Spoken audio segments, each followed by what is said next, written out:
Yo, what's happening, everyone? Welcome back to NFL Talk of Elite Wages.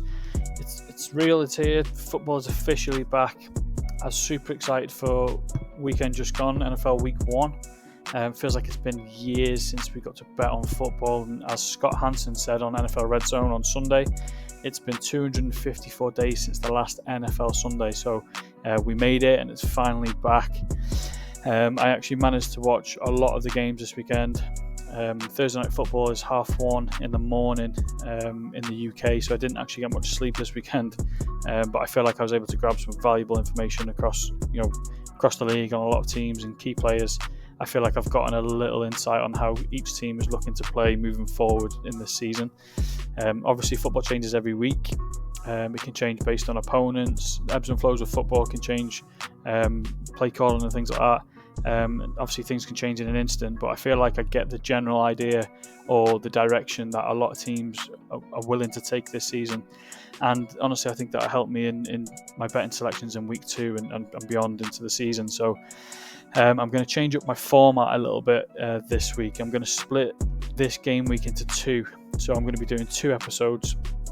The first episode is going to be this one. It's going to be my breakdown and recap of my NFL Week 1 bet selections, my fantasy tips, advice, and also my Thursday night football bet selection for NFL Week 2. My second episode is going to be uploaded in a few days' time, so it'll be before Sunday. And in that episode, I'm going to be sharing the rest of my NFL Week 2 betting selections, my betting card for NFL Sunday, Sunday night football, Monday night football, and I think we do have a Tuesday night football game as well this week, so I'll have all those on it. So with that being said, let's make a start. Let's get into my recap of NFL Week 1, the bet selections I made last week, and we're going to start off with Thursday night football, opening night of the NFL, Kansas City against Baltimore, under 42.5, and that was an unfortunate loss on opening night. I definitely feel I had the right read in this game, and we got really unlucky and actually lost this by half a point. The game ended 20-27 to the Chiefs. A lot of solid defensive plays across the field from both teams. Definitely I've got a lot to look into for both teams moving forward. As I mentioned last week, both teams were top offenses and top defensive teams. Both defenses managed to keep the other team's offense under wraps for the most part in this game. The Baltimore run game was as good as ever. They finished with 185 total rushing yards, and despite that, the Chiefs were able to limit their run. They only had 1 rushing touchdown, so that's probably a small win for the Chiefs in this game. Lamar Jackson, he had a really nice game. He finished just shy of 400 pass and rush yards, but ultimately this is probably one of the key factors in losing this bet. The Chiefs just couldn't stop the Ravens' run game. It allowed them to move up and down the field all game long. It got them into scoring territory fairly often. So yeah, we lose that one by half a point, which is really, really unfortunate. We'll go back to the next play, and that was the Tennessee Titans plus 4.5 handicap, and that was also a loss. Now this one might be bad beat of the season contender already in week 1. Second loss of the week. It was another really, really unfortunate one. Although the score makes it sound like it favoured the Bears, it really wasn't the case for the majority of that game. The Bears won by 7 points, and the score was 17-24. During this game, Caleb Williams, he had a really, really rough game, rough start, and he was bailed out by the Bears defense, and that's essentially how they got this win. But not only by the Bears defense, Will Levis as well, he gave them basically the win in the end of the game. So the Bears actually failed to score an offensive touchdown. They ended the game with under 150 total yards on the game as well. The Tennessee Titans actually led for most of this game. They led 17-3 at halftime. They actually held on into the fourth quarter before the Titans quarterback basically single-handedly allowed the Bears back into this game with a fumble. That was at the beginning of the fourth quarter. A really, really silly interception, which he was facing pressure, tried to flip the ball out, and it got intercepted and returned for a 43 pick six. So 2 really, really big mistakes there, which allowed the Bears back into this game. He then also threw another interception late in the game as they were trying to come back into this game, and they lost and they failed to cover the 4.5. All in all, the Titans didn't actually play too bad. Offensively, they obviously could be improved quite a lot. Tony Pollard played, a really nice game in his Titans debut. 82 rushing yards and a touchdown. But it's really unfortunate that Will Levis didn't take care of the ball. Obviously not once, not twice, but 3 times turning the ball over. 2 interceptions and a fumble as well. So it turned out to be crucial in this game, and that's essentially what gave the Bears the win. The Titans defense, though, I was really impressed with. I'm going to pencil that into my notes that the Titans defense played really, really solid. They only allowed 9 points, and they were from 3 field goals. As I said before, they limited the Bears offense to 150 yards, no touchdowns. So they played really well. I'm going to look into them a few more games throughout the season, I'm sure. So again, super disappointed with Will Levis in this one. So disappointing loss, but we ride into the next one, and that's exactly what we did. So the next one was the Texans money line, and that was a win. So that's our first win of the week. This game, it got a little bit more sweaty than I would have liked. The line for this one was -3, so I'm really glad I stuck to the money line. Eventually, we got the win. Joe Mixon carried the Texans on his back. He finished with 159 rushing yards, 19 receiving yards with a touchdown. The offense was just clicking for the Texans. So Stephon Diggs, he had 2 touchdowns. Obviously, like I said, Joe Mixon, CJ Stroud, he was firing all cylinders as well. So the offense was really, really good. The Colts were always expected to be a tough team. They're expected this season to test teams, and now being fully healthy, I think their additions for the Texans outweighed any additions of the Colts. However, so the Texans defense actually struggled to keep the Colts at bay. A few turnovers and things like that, but nothing too big. Again, like I said, the line was -3 to the Texans. I'm actually glad we stuck to the money line. Texans only won by 2 points. They were expected to be able to have majority of the ball, which I'm pretty sure they did actually have 40 minutes of possession, so that's a long time to possess the ball and only win by 2. They used their time on the ball well. They scored 29, but I was slightly disappointed that the defense couldn't get Richardson and Co off the field. So maybe I'm going to put it down to some early season rust, a few cobwebs and things like that. But there's definitely stepping stones to look at as we move forward into the season with the Texans and of course the Colts as well. The fourth play I had this week, it was another under. It was another win. So the Steelers and Falcons under 42.5. This turned out to be probably the easiest win of the weekend. This game was purely a defensive game, as I predicted in last week's episode. I said that both defenses are going to stand solid this week. That's exactly what they did. Steelers won this game 18-10, but both defenses played really, really nice, and honestly, they did their jobs, and they were only let down by their offenses, really.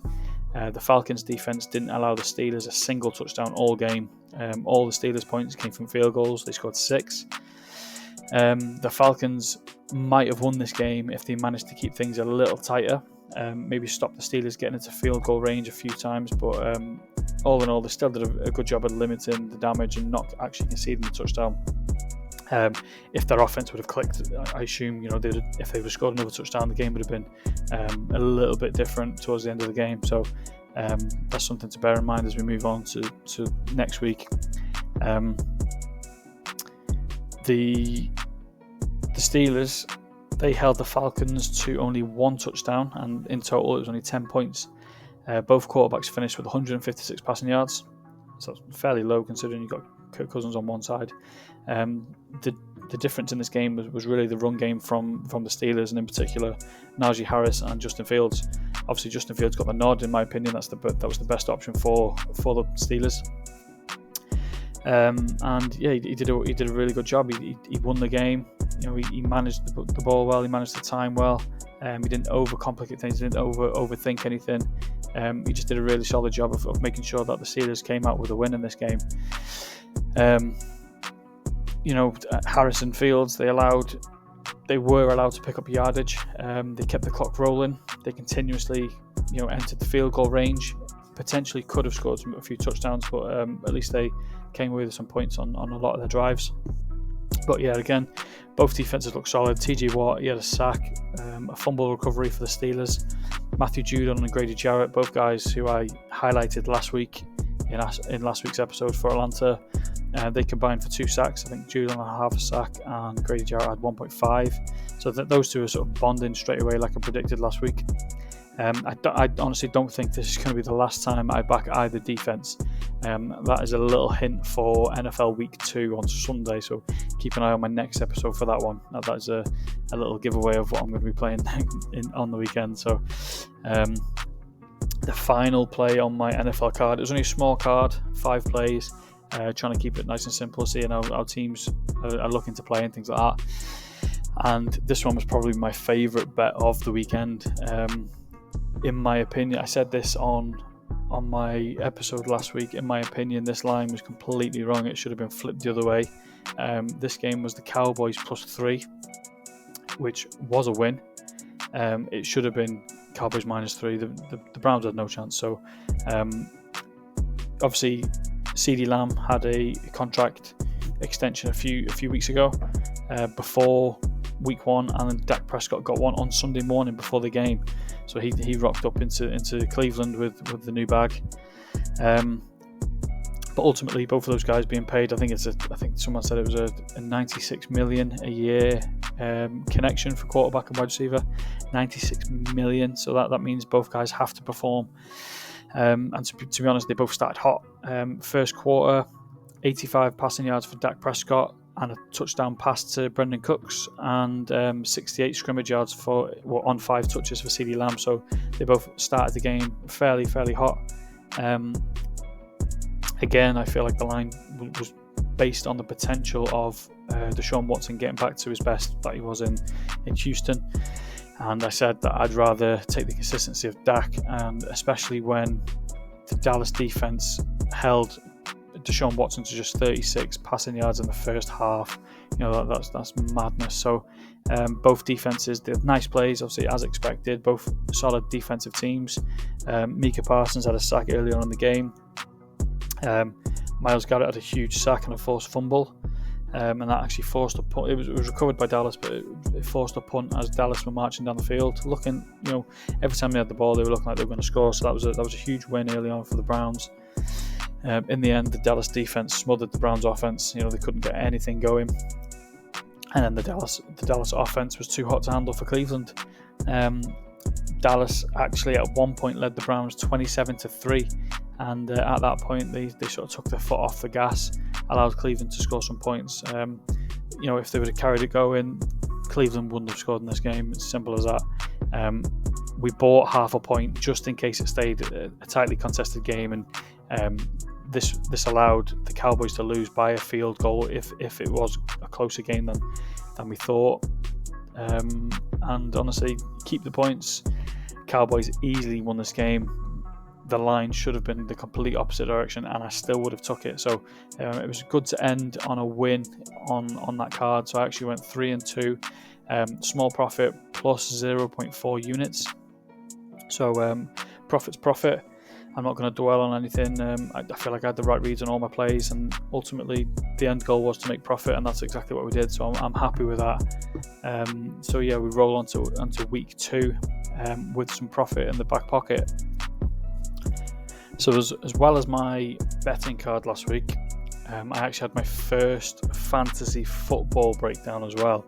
As you all know, I've recently partnered with Fantasy Game Day app, and that's a fantasy football app. And each week I'm going to be giving 2 players, 1 player for my captain spot, which gets double points. That's a player I think is going to absolutely smash that week, get as much points as possible, and then double them because he's captain. And then the second player is more like a value pick, a value selection, which is lower in price, still has the upside of getting a few points that no other player will have. That's my sort of goal when I play fantasy. I like to pick a few players that not many people are going to have to try and get those extra points and try and win those games. So this is my first fantasy recap. It's only a quick scan across, and my pick for the captain slot. And again, they got their points doubled, and it was Joe Mixon. Joe Mixon finished with 159 rushing yards, 19 receiving yards, and 1 touchdown. He finished in the top 5 for fantasy running backs last week. He finished with 26.8 points, and if you put him a captain like I did, then you would have had 53.6 points off him. So that's a huge number to start in your team. My second selection didn't sort of go as I would have hoped. It went as I predicted. He didn't get the upside that I was hoping for. So my second selection was the tight end veteran Zach Ertz. Jaden Daniels, he had a rough start. He played well, but he had a rough start in the NFL. He was being down most of the game, and he was in long distance situations quite a few times. So it meant Jaden Daniels was looking for more chunk plays rather than a few check downs and going for your safety blanket. He was trying to take a few shots to try and get back in that game. So Zach Ertz was actually limited to only 3 catches and 28 yards. He finished with 5.8 points. But as we all know, fantasy football tight ends don't particularly score too many points. So I sort of predicted around 8 points for a tight end. So 5.8 isn't too far off the mark. But all in all, my prediction for both players was pretty much bang on. I predicted Mixon to have 100 yards and a touchdown, which he almost doubled both. He actually finished with 178 scrimmage yards, which is fairly close to doubling, 1 touchdown. He had a few other red zone opportunities as well, which he couldn't convert. And I also predicted Zach Ertz to finish with 2 or 3 catches for 30 yards, and obviously he had 3 catches for 28 yards. So wasn't too far off the mark. I was hoping for a few red zone targets for Zach Ertz, but didn't get there.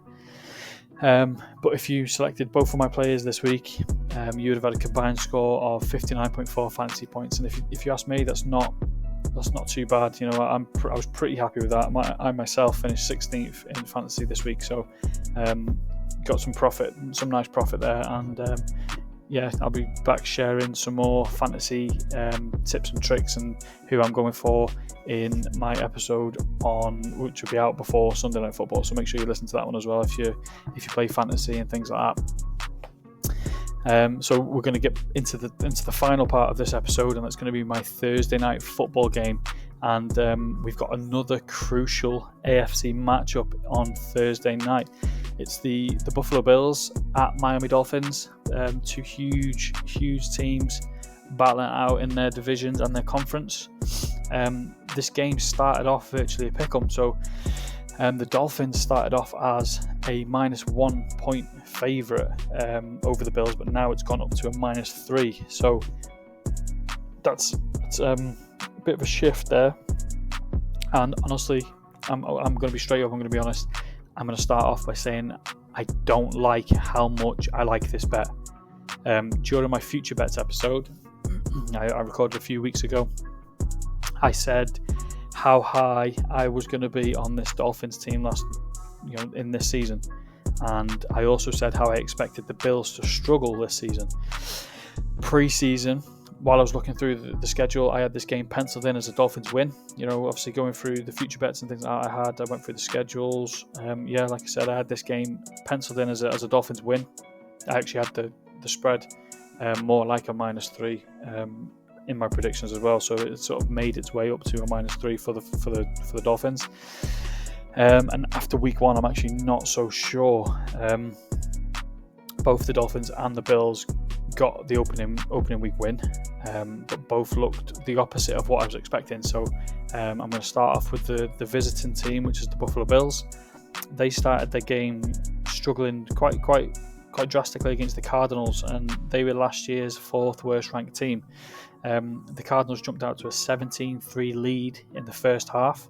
They put together scoring drives in their opening 3 drives. The Bills struggled to contain Kyler Murray and obviously James Conner during the first half. Like I said, they scored 17 points in the first half, and the Bills only scored 3. So struggled to contain the Cardinals' offense. A 2-minute drill touchdown before the half helped the Bills bounce back in the second half. And actually in the second half they outscored Arizona 24-9 to secure the win. So it sort of flipped in the second half, but jumping out to a huge lead for Arizona, and then to blow it that drastically in the second period is quite a thing to look at for the Cardinals, but it's a good thing for the Bills. So in the end, the Bills actually looked quite fine without Stephon Diggs or Davis. They totaled over 350 yards. They actually had 4 offensive touchdowns as well. So they looked just fine without those 2 star receivers that have now left. The second half defense also looked much better. Again, they're still without Matt Milano for probably the season.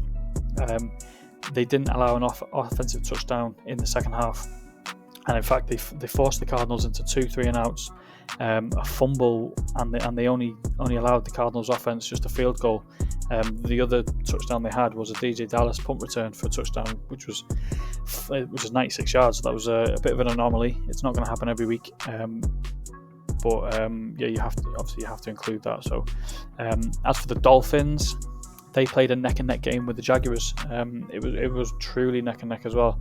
The Jaguars took an early lead, and they took that lead to the half, and that lead was 17-7. From then onwards, it was all Miami, and they finished the second half and they allowed 0 points, and they scored 13, which ended the game with a walk-off field goal as they clinched that win with a walk-off field goal. So very similarly to the Bills, the Dolphins struggled to contain the Jaguars in the first half. They played more relaxed a second half game, where they took over.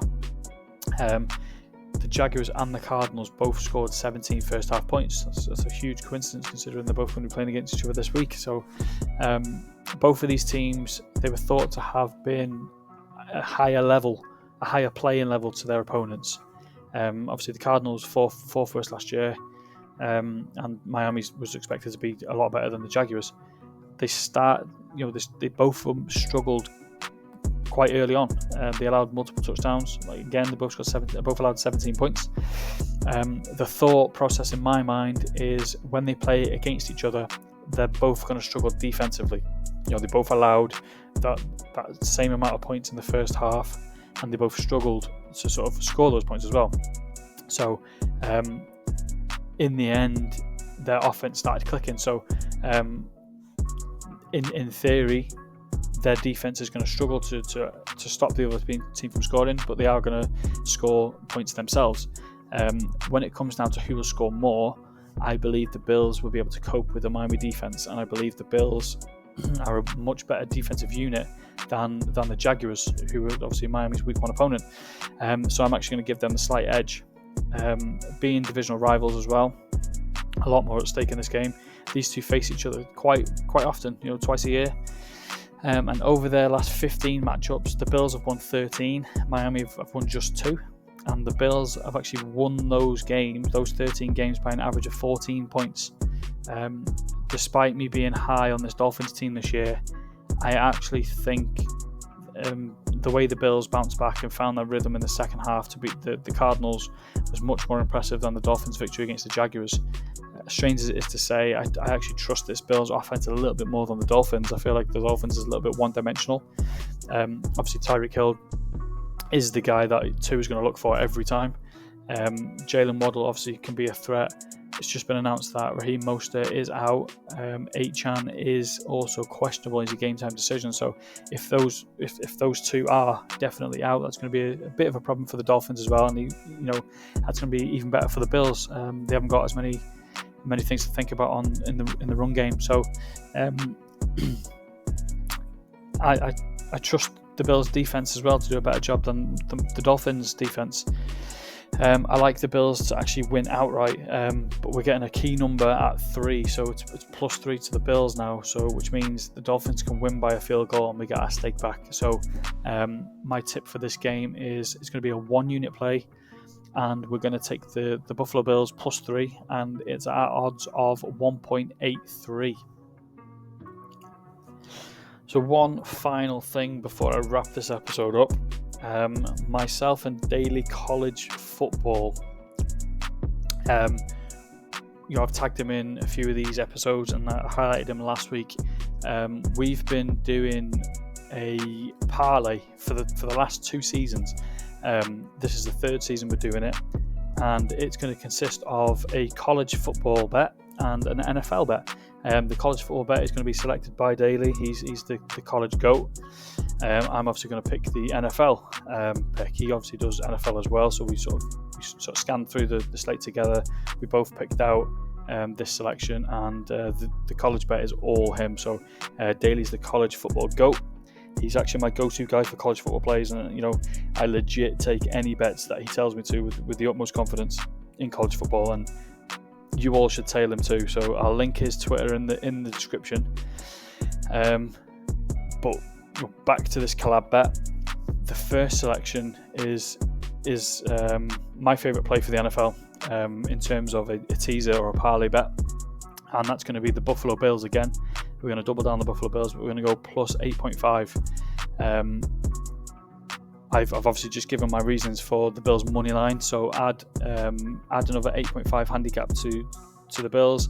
It fills me with more confidence than I already had. So I'm going to move on to the second selection, and that's from Daily, and it's going to be the Texas State plus 7.5. Again, Daily also thinks that Texas State will win this game outright. He's given me a few notes on why he chose this bet for the collab parlay, and this is what he said, and I'm going to quote, this is the biggest home game in Texas State history. Only the second time that they've hosted a Power 4 team since they moved up to the D1 in 2012.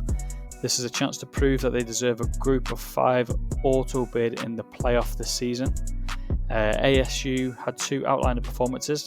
The first game they were favoured by 7, they won by 41. The second game they outrushed the opponent 346 to 24. But ultimately, he said TSU are the better team. They have the more experienced quarterback, and they are the more talented defense. So just a reminder on this one, it's going to be a 2-unit bet. So we're going to up the unit. We're going to go 2-unit wager. Texas State plus 7.5, Buffalo Bills plus 8.5 with odds of 1.8. If this hits, keep an eye on our Twitter accounts. We may run it back for a late weekend collab bet too. Yeah, because these two, the Texas State game and the Buffalo Bills game, is actually on Thursday night football. So both teams play on Thursday. So if this one hits, we'll probably run it back for a Sunday / Monday night football game, and we'll do back-to-back on the collab bets. That's it for this episode. I'm going to wrap it up here. Appreciate everyone for listening this far. Hopefully I gave you some nice intel. We finished up last week, bit of profit, looking to move on and sort of improve on that next week. There will be another episode out probably Friday night / Saturday, and that is going to be the rest of my week 2 card, which is going to be Sunday, NFL Sunday, Sunday night football, Monday night football, Tuesday night football, which sounds weird to say. So appreciate everyone for listening this far.